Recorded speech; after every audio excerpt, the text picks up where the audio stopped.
नमस्कार, मैं हूं निकिता और आप देख रहे हैं सत्य हिंदी।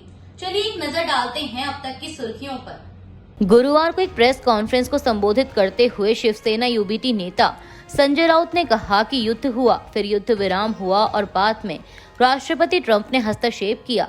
सांसदों को विदेश भेजा जा रहा है, लेकिन मुख्य सवाल ये है कि वे 6 आतंकवादी कहाँ हैं। हम अपने केंद्रीय गृह मंत्री अमित शाह के आभारी होंगे यदि वह हमें इसके बारे में जानकारी देते हैं। जब तक उन 6 आतंकवादियों को नहीं मार दिया जाता जो पहलगाम हमले के दोषी हैं, तब तक ऑपरेशन सिंदूर पूरा नहीं होगा। कर्नाटक के गृह मंत्री जी परमेश्वर ने उनसे जुड़े संस्थान पर ईडी की छापेमारी को लेकर कहा कि कल ईडी के अधिकारियों ने हमारे संस्थानों Shri Siddhartha Institute of Technology, Tumakuru में श्री सिद्धार्थ मेडिकल कॉलेज, बेबूर में Shri Siddhartha Institute of Medical Sciences और Siddhartha Institute of Higher Education का दौरा किया। मुझे बताया गया कि वे 4 से 5 साल का हिसाब मांग रहे हैं। मैंने अपने कर्मचारियों से सहयोग करने और सारी जानकारी देने को कहा है। आपको बता दें कि ईडी ने कर्नाटक में कल बुधवार को एक ट्रस्ट के शैक्षणिक संस्थानों पर छापेमारी की। ये ट्रस्ट कर्नाटक की कांग्रेस सरकार में गृह मंत्री डॉक्टर जी परमेश्वर चलाते हैं। यह ट्रस्ट कई इंजीनियरिंग और मेडिकल कॉलेज चलाता है। अमेरिका के वॉशिंगटन डीसी में यहूदी संग्रहालय के बाहर भीषण गोलीबारी में 2 इस्राएली राजनयिकों की हत्या पर राष्ट्रपति डोनाल्ड ट्रंप ने प्रतिक्रिया दी है। उन्होंने social media platform truth social पर लिखा कि ये भयानक डीसी हत्याएं, जो स्पष्ट रूप से यहूदी विरोधी भावना पर आधारित हैं, अब समाप्त होनी चाहिए। ट्रंप ने लिखा कि नफरत और कट्टरपंथ के लिए अमेरिका में कोई जगह नहीं है। पीड़ितों के परिवारों के प्रति संवेदना, बहुत दुख की बात है कि ऐसी चीजें हो सकती हैं। भगवान आप सभी का भला करे। अमेरिका के वॉशिंगटन डीसी में 2 इस्राएली नागरिकों की हत्या कर दी गई है। वॉशिंगटन डीसी में यहूदी संग्रहालय के बाहर भीषण गोलीबारी हुई। पुलिस ने हमलावर को गिरफ्तार कर लिया है। उसने गिरफ्तारी के दौरान फिलिस्तीन को लेकर नारेबाजी की। इस मामले पर इस्राएली दूतावास की भी प्रतिक्रिया आई है। उसके मुताबिक गोलीबारी में दूतावास के 2 अधिकारियों की जान गई है। समाचार एजेंसी पीएनओ के मुताबिक वॉशिंगटन डीसी में भीषण गोलीबारी हुई है। यह मामला रात करीब 9:15 का है। घटना की जानकारी मिलते ही पुलिस तुरंत मौके पर पहुंची। इस हमले में एक पुरुष और एक महिला के मारे जाने की खबर है। हमले में मारे गए दोनों लोग इस्राएली राजनयिक थे। संयुक्त राष्ट्र में इसराइल के राजदूत डैनी डैनन ने सोशल मीडिया प्लेटफॉर्म एक्स पर एक पोस्ट में लिखा कि घातक गोलीबारी में इस्राएली दूतावास के कर्मचारी घायल हुए हैं। डैनी डैनन ने इसे यहूदी विरोध आतंकवाद का एक घृणित कृत्य करार दिया है। दिल्ली की भाजपा सरकार ने गुरुवार को सुप्रीम कोर्ट का रुख किया और पिछली आम आदमी पार्टी सरकार के दौरान कई निकायों में उपराज्यपाल के अधिकार को चुनौती देने वाले 7 मामले वापस लेने की मांग की, जिनमें यमुना सफाई प्रयासों से जुड़ा एक मामला भी शामिल है। न्यायमूर्ति सूर्यकांत और न्यायमूर्ति एन कोटेश्वर सिंह की बेंच ने भाजपा नीति दिल्ली सरकार द्वारा दायर आवेदन को शुक्रवार के लिए सूचीबद्ध करने का निर्देश दिया।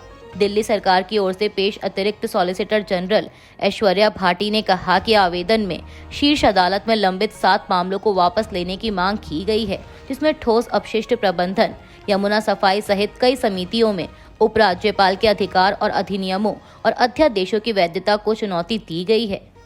जम्मू कश्मीर के किश्तवाड़ में सुरक्षा बलों और आतंकवादियों के बीच मुठभेड़ की खबर है।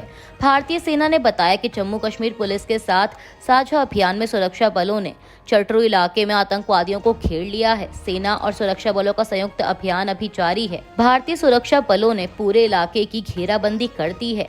भारतीय सेना की तरफ से जारी बयान में कहा गया है कि आतंकियों के खिलाफ अभियान जारी है और मौके पर अतिरिक्त सुरक्षा बल भी भेजे जा रहे हैं। यूपी समेत देश भर के कई इलाकों में बुधवार शाम आए तूफान में कई लोगों की जान चली गई है। बीबीसी की एक रिपोर्ट के मुताबिक उत्तर प्रदेश में तूफान के कारण कम से कम 14 लोगों की जान चली गई। मौसम विभाग ने उत्तर प्रदेश के 47 जिलों के लिए अलर्ट जारी किया है। इस बीच उत्तर प्रदेश के मुख्यमंत्री योगी आदित्यनाथ के कार्यालय ने सोशल मीडिया प्लेटफॉर्म एक्स पर एक पोस्ट में कहा कि संबंधित अधिकारियों को पूरी तत्परता से राहत कार्य संचालित करने के निर्देश दिए हैं। बता दें कि बुधवार आए तूफान से न सिर्फ उत्तर प्रदेश बल्कि दिल्ली के कई इलाके भी प्रभावित हुए। राजधानी दिल्ली के कई इलाकों में पेड़ गिरने से कई वाहन क्षतिग्रस्त हो गए, जिससे कई इलाकों में यातायात बाधित हुआ और मेट्रो सेवाएं भी प्रभावित हुईं। अधिकारियों ने बताया कि छत्तीसगढ़ के नारायणपुर जिले में नक्सलियों द्वारा लगाए गए एक आईडी विस्फोट में राज्य पुलिस के जिला रिजर्व गार्ड के एक जवान की मौत हो गई। एक वरिष्ठ पुलिस अधिकारी ने बताया कि यह घटना बुधवार शाम घने जंगलों वाले अबूझमाड़ इलाके में हुई, जब सुरक्षा कर्मी माओवादियों के साथ एक बड़ी मुठभेड़ के बाद लौट रहे थे। नारायणपुर और बीजापुर जिलों की सीमा पर जंगलों में हुई मुठभेड़ में प्रतिबंधित भारतीय कम्युनिस्ट पार्टी के महासचिव नंबाला केशव राव उर्फ बसव राजू सहित कम से कम 27 नक्सली मारे गए। जनसुराज के संस्थापक प्रशांत किशोर ने बिहार के सारण में एक जनसभा को संबोधित करते हुए कहा कि वह मुख्यमंत्री बनने के लिए इतनी मेहनत नहीं कर रहे हैं। उन्होंने कहा कि कुछ लोग कह रहे हैं कि मैं मुख्यमंत्री बनने आया हूं, लेकिन आप मुझे नहीं जानते। हम इतना छोटा सपना लेकर पैदा नहीं हुए हैं। प्रशांत किशोर ने दावा करते हुए कहा कि एक दो नहीं बल्कि 10-10 मुख्यमंत्री बनाने में कंधा लगाए हैं। मुख्यमंत्री बनने के लिए इतना मेहनत नहीं कर रहे हैं। उन्होंने कहा कि ये सपना लेकर आए हैं कि अपने जीवन काल में एक ऐसा भी दिन देखें कि जब इसी बिहार में हरियाणा, पंजाब, गुजरात और महाराष्ट्र से जब लोग रोजगार मजदूरी करने आए, तब मानेंगे कि बिहार में विकास हुआ है। आपको बता दें कि बिहार में इसी साल आखिर में विधानसभा चुनाव होने हैं। हालांकि चुनाव आयोग की तरफ से अभी तक कोई आधिकारिक घोषणा नहीं की गई है। पाकिस्तान सरकार ने गुरुवार को भारतीय उच्चायोग के एक कर्मचारी को निष्कासित करने की घोषणा की है। बता दें कि इससे पहले भारत ने बुधवार को जासूसी में संलिप्तता के आरोप में पाकिस्तानी उच्चायोग में कार्यरत एक पाकिस्तानी अधिकारी को निष्कासित कर दिया था। विदेश मंत्रालय ने कहा कि पाकिस्तान मिशन के कर्मचारी को उसकी आधिकारिक स्थिति के अनुरूप नहीं होने वाली गतिविधियों में संलिप्त होने के कारण अवांछित व्यक्ति घोषित किया गया है और उसे भारत छोड़ने के लिए 24 घंटे का समय दिया गया। तेलंगाना के मुख्यमंत्री ए रेवंत रेड्डी ने बुधवार को कहा कि अमेरिकी राष्ट्रपति डोनाल्ड ट्रंप के इस दावे से लोगों को लगा कि केंद्र विदेशी दबाव में आ गया है।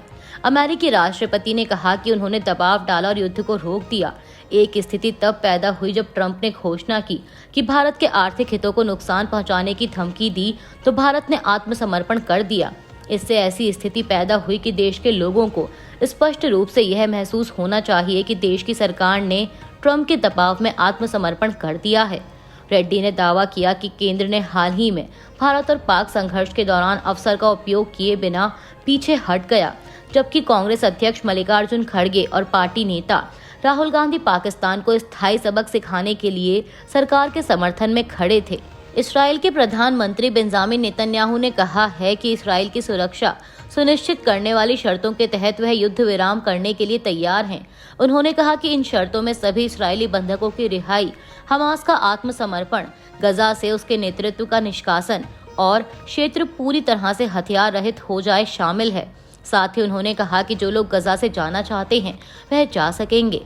इस्राएली प्रधानमंत्री ने कहा कि जो लोग इस्राएल से युद्ध खत्म करने की मांग कर रहे हैं, वास्तव में वे चाहते हैं कि गजा पर हमास का शासन जारी रहे। अभी के लिए बस इतना ही। बाकी की खबरों के लिए बने रहिए सत्य हिंदी के साथ। Copyright disclaimer under Section 107 of the Copyright Act 1976. Allowance is made for fair use for purposes such as criticism, comment, news reporting, scholarship, and research. Fair use is a use permitted by copyright statute that might otherwise be infringing.